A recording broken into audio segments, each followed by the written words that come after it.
Assalamu alaikum students, welcome back to IVIC High School homework series. Kids, in today's video we will complete grammar section of unit number 1 Siratun Nabi Sallallahu Alaihi Wasallam. So let's hop on to page number 5 from where our grammar section begins. Right, so the first exercise is vocabulary compound words. Kids, compound words क्या होते हैं ये हम पढ़ेंगे इस exercise में. हमेशा याद रखिएगा कि कंपाउंड वो वर्ड्स होते हैं जो कि दो डिफरेंट वर्ड्स को मिला के बनाए जाएं. फॉर एग्जाम्पल, जैसे आपको पता है कि फायर का मतलब होता है आग, राइट, और फाइटर का मतलब होता है लड़ने वाला, राइट. तो जब इन दोनों वर्ड्स को आप कंबाइन कर देंगे फायर फाइटर, तो ये एक नया मीनिंग बना देगा. फायर फाइटर कौन होते हैं? जो आग को बुझाते हैं, राइट. दो ऐसे वर्ड्स जो कि अलग अलग डिफरेंट मीनिंग्स बनाएं, लेकिन जब वो दो अलग अलग वर्ड्स कंबाइन किए जाएं तो वो एक नया मीनिंग बनाए. तो यहाँ पे हम इसकी एक्सरसाइज देख लेते हैं. A compound word is made of two words, each word has two meanings but when put together they give a new single meaning. Alright, very simple. For example, snow. Snow का मतलब क्या होता है? बर्फ, right. Flake. Flake का मतलब क्या होता है? जैसे जर्रा, ठीक है. तो ये एक अलग मीन बना रहा है और ये एक अलग मीन बना रहा है, लेकिन जब हम इन दोनों वर्ड्स को कंबाइन कर देंगे, एक कंपाउंड वर्ड बना देंगे स्नोफ्लेक्स, तो इसका क्या मतलब होगा? बर्फ का जर्रा. For example, two is back bite. One word is back and one word is bite. Back means पीछे, bite means काटना, right? तो ये दोनों अलग मीन बना रहे हैं, right? लेकिन जब हम इन दोनों वर्ड्स को कंबाइन करेंगे तो ये बन जाएगा बैक बाइट, जिसका मतलब है किसी की बुराई करना. Next is copy. You know the meaning of copy. Right means सही, बट ये दोनों जो हैं ये अलग मीन बना रहे हैं, लेकिन when you put them together तो ये वर्ड बना देंगे copyright. Next comes write the following sentences and encircle the compound words. Okay, so guys, here's a trick for you to remember this. आपने जब भी सोचना है कि मैं इन सेंटेंसेस में से कंपाउंड वर्ड कैसे ढूंढूं, तो आपने हर वर्ड का मीनिंग दिमाग में लेके आना है. Okay, for example, my fingernail is broken. First is my fingernail is broken. My means मेरा. Finger nail. Finger means उंगली, nail means नाखून. Is broken है टूटा हुआ. ठीक है, मेरी उंगली का नाखून टूटा हुआ है. तो जो आपको अलग अलग वर्ड साउंड कर रहे हैं वो आपने चेक करने हैं कि कहाँ लिखे हैं. उंगली, नाखून, राइट, फिंगर नेल. तो this is the compound word. This is a trick for you. तो ये ट्रिक आपने अपने दिमाग में हमेशा याद रखना है. Point number 2 is please switch on the flash light of your mobile phone. अब हम क्या करेंगे? हम हर वर्ड का मीन समझेंगे. प्लीज, बराए मेहरबानी, स्विच ऑन, जला दो, फ्लैश लाइट. फ्लैश जो आपके कैमरा से निकलता है, flash. Light means light of your mobile phone. तो ये दो वो वर्ड्स हैं जो कि अलग अलग मीन बना रहे हैं और एक साथ एक अलग मीन बना रहे हैं, right. So flashlight is the compound word. Next is where is my armchair, I had put it there. Where is my armchair, because arm एक अलग वर्ड है जो कि अलग मतलब बनाता है और चेयर एक अलग वर्ड है जो अलग से एक मतलब बनाता है. But when we put it together तो ये एक नया वर्ड बना रहा है. आर्म चेयर, जो जैसे आपके स्कूल के अंदर आपकी क्लासरूम में चेयर्स होती हैं उनको आर्म चेयर्स कहते हैं. Okay, yesterday I saw a house on fire. Yesterday I saw a house on fire. Then firefighters came and put out the fire. Firefighters is the compound word. All right. So next comes homophones. What are homophones? Homophones आपने बच्चों याद रखना है, जब भी आपसे paper में या ओवरऑल आपसे कभी भी पूछा जाए तो याद रखो होमो मीन्स एक जैसा, फोन्स मीन्स साउंड। ओके, वो वर्ड्स जो एक जैसा साउंड प्रोड्यूस करें लेकिन उनका मीनिंग और उनकी स्पेलिंग्स डिफरेंट हो, उन्हें हम कहेंगे होमोफोन्स। ऑलराइट, सो होमोफोन्स की कुछ एग्जाम्पल्स दी गई हैं यहाँ पे हमें। यहाँ पे इसकी डेफिनेशन है, नंबर 1 इज वेदर। वेदर मौसम, today's weather is so hot. Weather ये भी सेम साउंड का वर्ड है लेकिन इसमें डिफरेंस क्या है, स्पेलिंग डिफरेंस और मीनिंग डिफरेंस। ओके, इनमें स्पेलिंग्स और मीनिंग्स डिफरेंट होती हैं, ऑलवेज रिमेंबर। ओके, जबकि इनका साउंड सेम होता है। ओके, और ये चीज़ आप बार बार रिपीट करोगे, आप प्रैक्टिस करोगे, आप इसको लिख के प्रैक्टिस करोगे तो फॉर श्योर आप ये अंडरस्टैंड कर सकते हैं। All right kids, one thing that I forgot to tell you is that this exercise will be completed on your book. All right, so now weather मतलब मौसम, today's weather is so hot. Weather means ख्वा, I don't know whether she will come to join us or not. मुझे नहीं पता कि ख्वा वो आएगी या नहीं।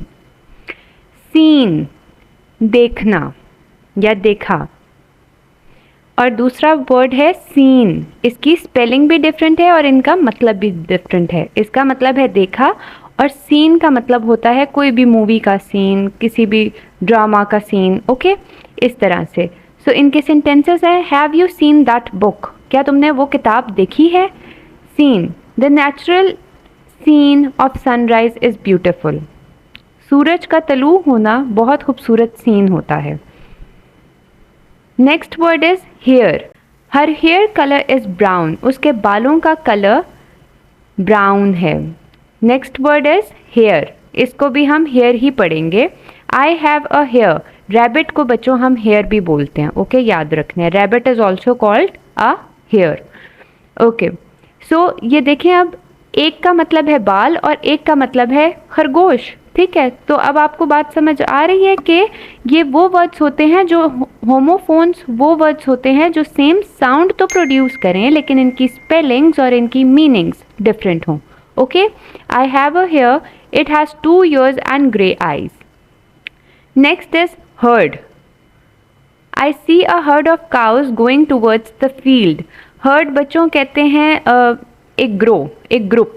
ठीक है, आप इसको ग्रुप के तरीके से याद रखें। और हर्ड सुनना, have you heard today's breaking news. ठीक है, तो दोनों का क्या है, सेम साउंड है but different spellings and different meanings. Next comes there, there is no book on the table, वहाँ कोई किताब नहीं रखी टेबल पे। And second word their means उनका, don't take these pens, These are theirs, ये pens मत लो, ये उनके पेन हैं। ठीक है, तो same sound but different meaning and different spelling. Now fill in the blanks with the correct words. As kids, I have always mentioned that these videos are not to make you lazy but to guide you. Alright?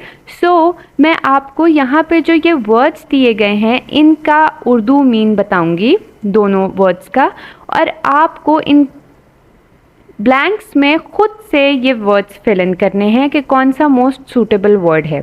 Okay, now listen to this very carefully. I am not dash to go to the market alone. मुझे dash नहीं है कि मैं अकेले बाजार जाऊं। Allowed, ऊंचा, इस अलाउड का मतलब है ऊंचा और इस अलाउड का मतलब है इजाज़त। तो कौन सा वर्ड यहाँ पे यूज़ होगा? So you need to write the correct option over here and also you need to comment it down below. All right, so next is who dash my pancakes, ate खाए, ate आठ, मेरे pancakes किसने dash. The air dash of Turkey is very high, Turkey जाने के लिए हवाई जहाज का डैश बहुत हाई है, बहुत ज़्यादा है। ओके, सो दो हमें ऑप्शंस दिए गए हैं। फेयर, फेयर मीन्स अच्छा, एंड इस फेयर का मतलब है किराया, किराया, ठीक है। जैसे आप टिकट, आपको जो सूटेबल वर्ड लग रहा है वो आपने यहाँ पे राइट करना है। दोनों वर्ड्स के आपको मीनिंग पता चल गए, right. Please move dash, please बढ़ो डैश। फॉरवर्ड मीन्स आगाज करना, किसी भी चीज़ का आगाज करना, और फॉरवर्ड मीन्स आगे बढ़ना। तो प्लीज जाओ आगे, तो प्लीज जाओ forward, right. So next is can you please dash the cheese cake for me, क्या तुम प्लीज मेरे लिए चीज केक डैश कर सकते हो। Words are great, great means अजीम, और इस ग्रेट का मतलब है बिल्कुल छोटे छोटे पीसेस में काटना। ओके, इसका असल मतलब होता है कद्दूकश करना। तो अब जो आपको सही वर्ड लग रहा है you will fill it over here. Next exercise is grammar, nouns. We all know what are nouns, right. We know that noun is a naming word. It can be name of a thing, person, place, object or feeling. Okay, so examples: book, Ahmed, Lahore, love. Types of nouns. Types कितनी होती हैं noun की? There are 5 types that we will read. One is common noun, second is proper noun, collective noun, concrete noun and abstract noun. Now अब आपने ये 5 nouns यहाँ पर understand करने हैं। Alright, so let's start with common nouns. Common nouns क्या होते हैं? Kids, वो names, वो places या वो चीज़ें, वो things जो कि common होती हैं, आम होती हैं, कोई ख़ास नहीं होती। For example, boy, school, park, city, needle, pencil, इस तरह की जो चीज़ें जिनका कोई स्पेसिफिक नाम नहीं होता, that are called common nouns. Okay, then comes proper noun, जो वो नेम्स, प्लेस और थिंग्स होती हैं जिनका खास नाम होता है, उन्हें हम प्रॉपर नाउन कहते हैं। ओके, ये खास होती हैं। For example Allama Iqbal, Karachi, PIA, Barbie doll, Multan, Shakeel, इस तरह की चीज़ें। All right, so next is collective noun. Collective means, collective से आपको क्या समझ आ रही है? I collected sea shells on the sea, इससे हमें क्या पता चल रहा है? कलेक्ट मीन्स जमा करना, राइट। तो कलेक्टिव नाउन्स वो नाउन्स होते हैं किड्स जो कि एक से ज़्यादा चीज़ों के बारे में बात कर रहे हों, ग्रुप या कलेक्शन ऑफ पर्सन्स, एनिमल्स और थिंग्स के बारे में बात कर रहे हों। Collection of person means army, party, class. Collection of animals like flock, herd और ग्रुप। हर्ड अभी हमने इसको पढ़ा था, व्हाट डज इट मीन? जैसे जो काउज होती हैं उनके ग्रुप को हम हर्ड कहते हैं, और उसी तरह जैसे जो बर्ड्स का ग्रुप होता है उसको हम फ्लॉक कहते हैं।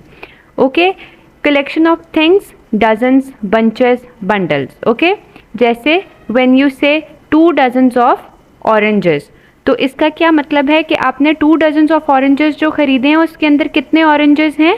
24 ऑरेंजेस हैं। Okay, 1 dozen is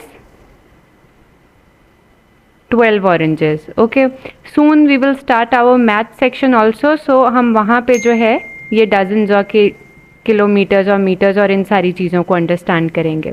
so now let's stick to our nouns and point number 4 is concrete nouns. बच्चों, कॉन्क्रीट वो नाउन्स होते हैं, याद रखिएगा हमेशा, जिनको आप अपनी सेंसेस से या देख सको या उनको छू सको। ओके, या आप उन्हें टच कर सकें या you can see them. Okay, for example, there's a tiger, you can see the tiger, right? It's a house, so you can see the house, you can feel the house. There's a teacher, you can see the teacher. There's an arrow which you can also see. तो जो चीज़ें आप अपनी senses से feel करें, आप देख सकें या आप छू सकें, उनको हम कहते हैं concrete nouns.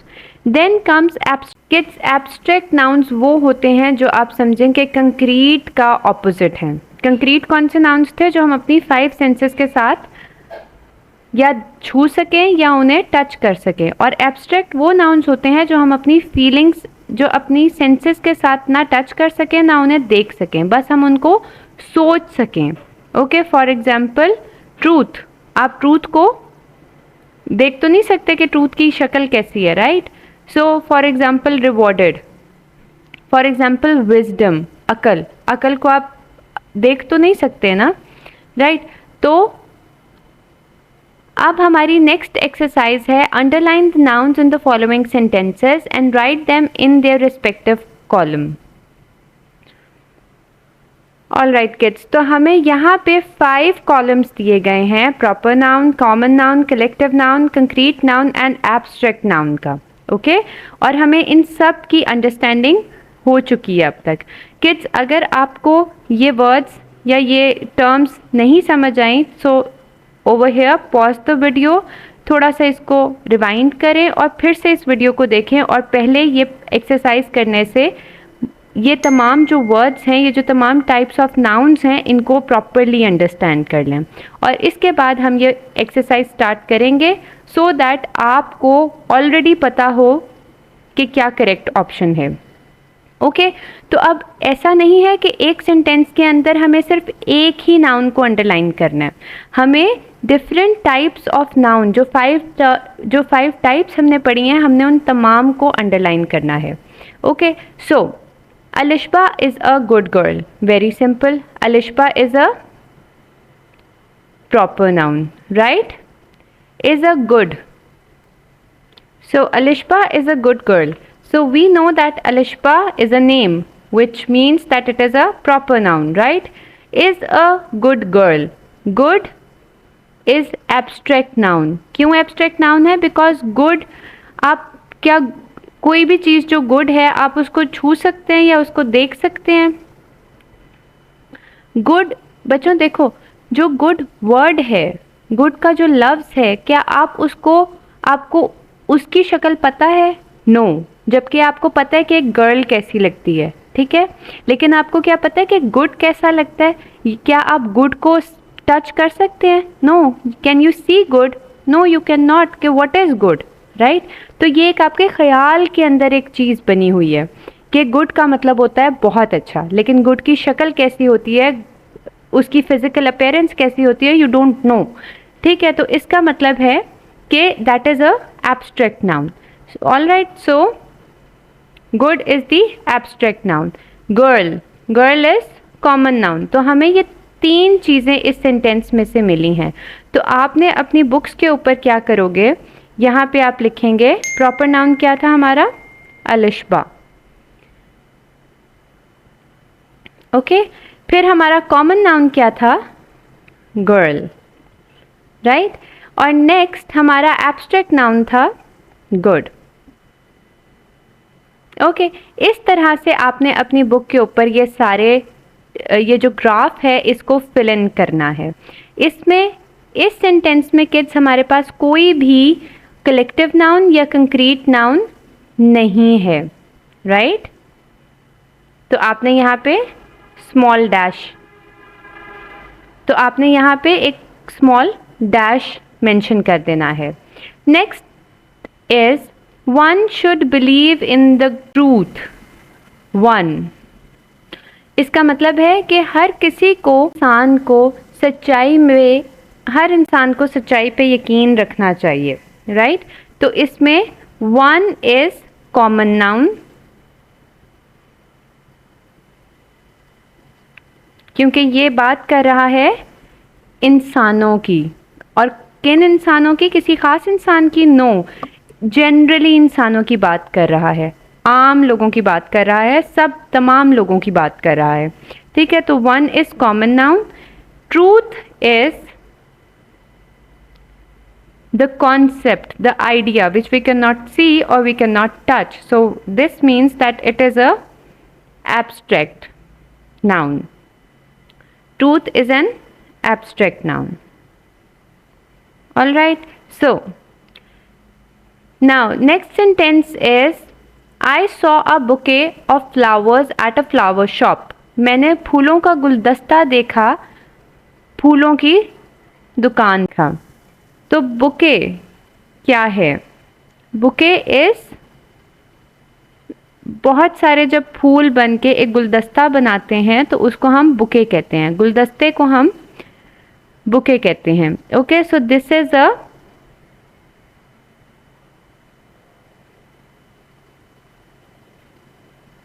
Collective noun.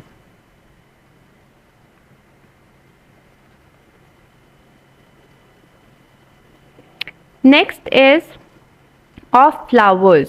Flowers क्या हैं? फ्लावर्स फूल। फूल एक किस्म के होते हैं या बहुत से किस्मों के हो सकते हैं। सो यहाँ पे flower is a common noun. Next is at flower shop. Flower shop. Shop is a physical place that we can see and also it is a common noun, right? blanks हमारे जो boxes kids हमारे empty हैं वहाँ पे हम dash mention कर देंगे। all right, so next question is the case was decided by a bench of judges. bench of judges ने यानी कि 6 जजेस ने या 3 जजेस ने या 12 जजेस ने एक केस को डिसाइड कर दिया। ओके, तो द केस नहीं बताया गया कि कौन सा केस, राइट? तो case is a common noun. All right, so kids हमें केस का नहीं बताया गया कि कौन सा case, so it is a common noun case. Next comes was decided by a bench of judges. bench of judges यानी कि कुछ judges का group. okay, so this is a collective noun, right? क्योंकि बहुत सारे judges ने मिलके फैसला किया। next word is judges. okay, अब हमें नहीं पता कि ये कौन से judges हैं। okay, सुप्रीम कोर्ट के जजेस हैं, हाई कोर्ट के जजेस हैं, तो हम यहाँ पे क्या राइट करेंगे? That it is a common noun, जजेस। ओके, सो बाकी जो हमारी ब्लैंक्स हैं उनको हम मार्क कर देंगे with a dash. Now second last question is Lahore is famous for its historical places. Lahore is famous for its historical places. Okay, so Lahore is a proper noun and places is a common noun.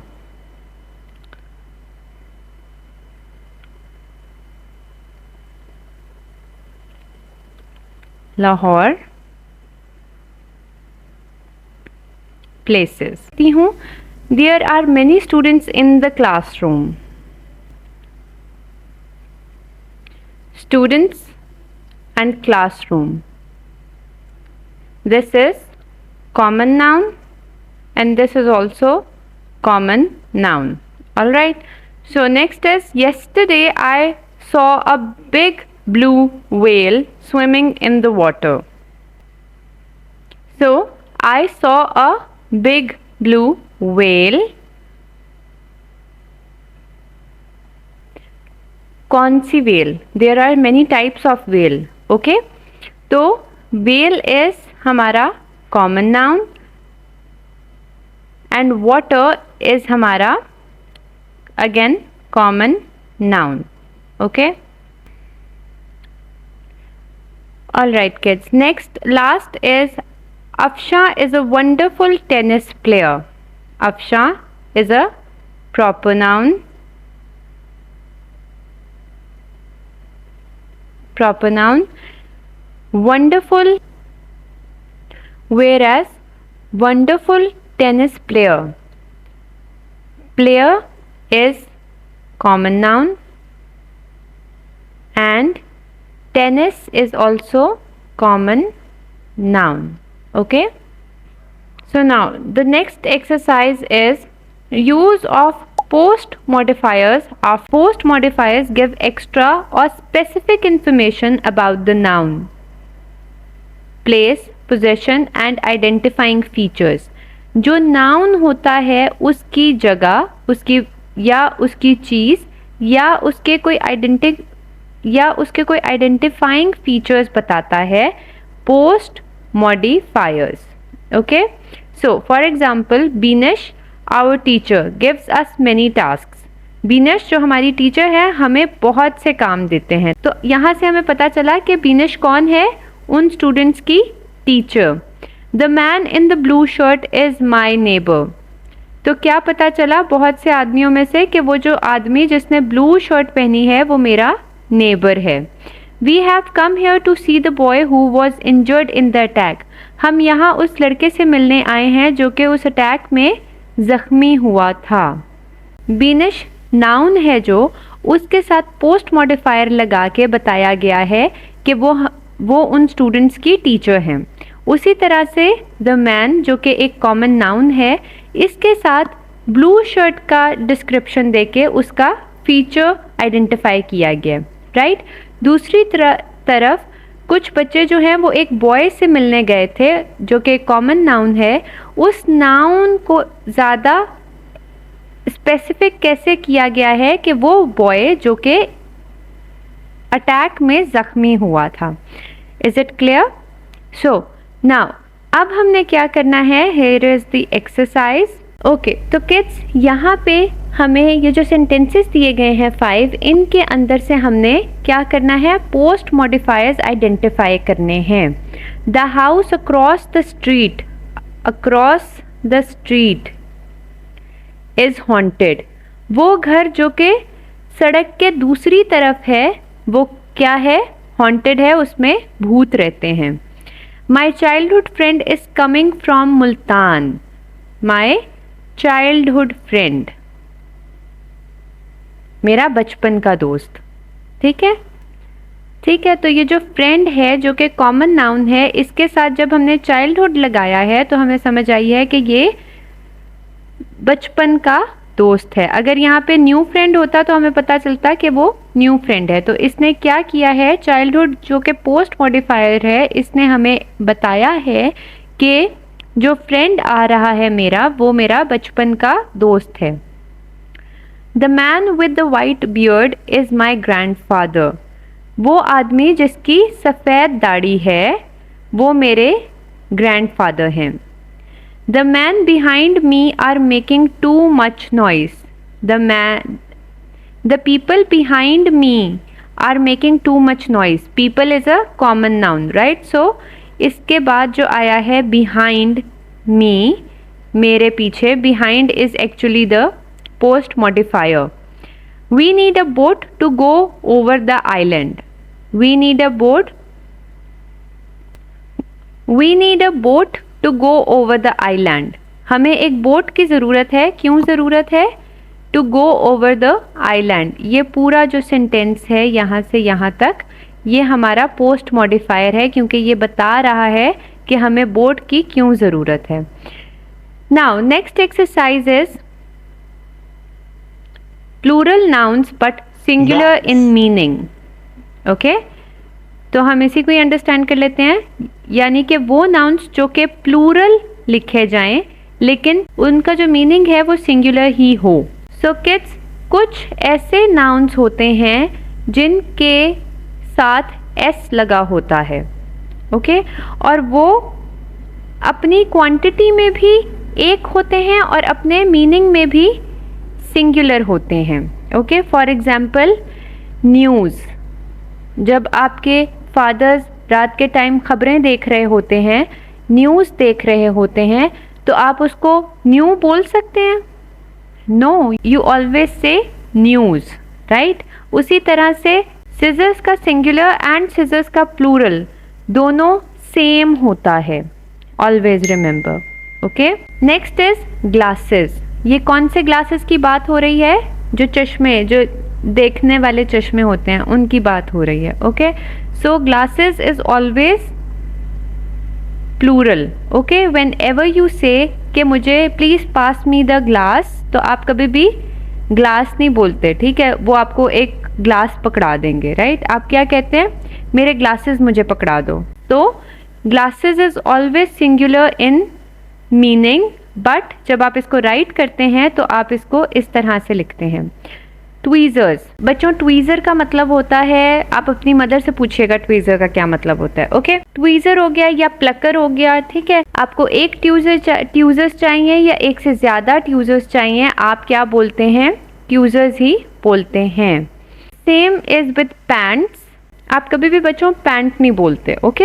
हमेशा pants बोलते हैं। और अगर अभी तक आप pant बोलते थे अपनी स्कूल पैंट को या कैजुअल पैंट को, तो वो रॉन्ग था। ओके, ग्रामर में you always say pants. Okay, so ये कुछ वर्ड्स ऐसे हैं बच्चों जो कि आपको अपनी जो डेली बेसिस की वोकैबुलरी है उसके अंदर इंक्रीज करने चाहिए। ओके, तो आपने नेक्स्ट टाइम कभी भी आपके घर में कोई आपसे कहे कि मुझे प्लीज़ सिजर पकड़ा दो, so you need to correct them and say that it is not scissor but scissors.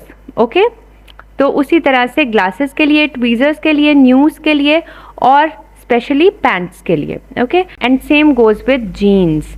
Jeans का प्लूरल भी जीन्स है, जीन्स का सिंगुलर भी जीन्स है। ये जो सारे वर्ड्स हमने अभी तक पढ़े हैं, ये 6 वर्ड्स, ये सारे बच्चों आप याद रखें कि ये प्लूरल भी सेम है और सिंगुलर भी सेम है, ठीक है? अगर आपको एक चाहिए तब भी आप सिजर्स बोलेंगे, अगर आपको एक से ज़्यादा चाहिए तब भी आप सिजर्स बोलेंगे।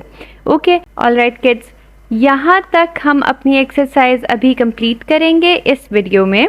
Alright, and in part 2 we will complete remaining part of the unit 1 grammar section exercise. Alright, so kids, till here आपका आपका होमवर्क क्या है? आपका होमवर्क ये है कि यहाँ पे जो आपको तमाम पॉइंट्स नज़र आ रहे हैं, ये वो हैं जो अभी तक आप समझ चुके हो, राइट? तो ये मैं चाहती हूँ कि आप बिल्कुल भी मत भूलो, और उसके लिए आपने ये करना है कि अपने नोटबुक्स के ऊपर ये तमाम हेडिंग्स मेंशन करनी है। Okay, one heading will be on one page and the other heading will be on the next page. Okay, और इसके अंडर आपने एग्जाम्पल्स राइट करनी है।